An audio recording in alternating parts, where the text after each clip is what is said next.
I experienced a lot of anger and violence in my childhood that just at some time in my teenage years, I decided I did not want that.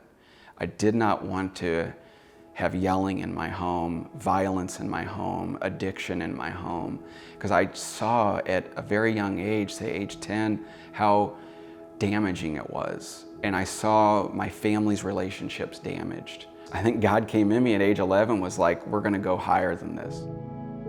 My heart's always been after God, probably since age 11 when my grandma led me to Christ. Where I was and where He's brought me to, and He's done it so beautifully. We are breaking generational curses in our family by things like we're breaking poverty, we're breaking a lack mindset.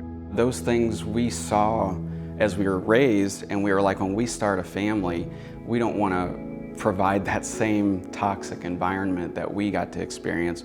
We felt the love of God, even in a toxic environment, and we're like, there's better out there. And we grabbed a hold of it and decided, no, we're gonna make something better for our family. In the middle of the fast, it was probably like day 5 or day 6, I got a notice from work of some exciting good news. Got a meeting with some of the leadership at work, and they just blessed me with some good news that I'd been hoping for probably since I was in school. It was just something that was very important to me. I really wanted something like this. And to be told by the CEO, hey, we appreciate you. We hope you work with us for a very long time. That meant a lot to me.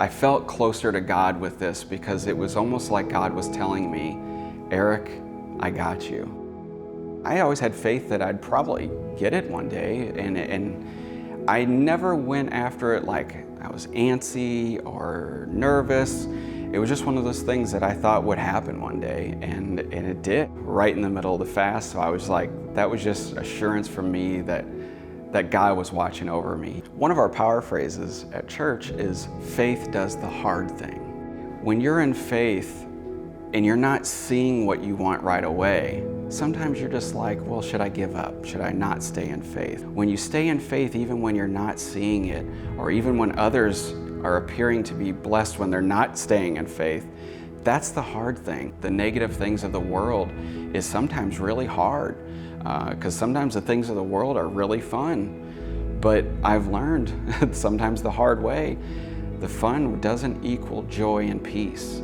And I've learned that I would rather have joy and peace and take the hard road, stay in faith, than have the quick fun and lose the faith.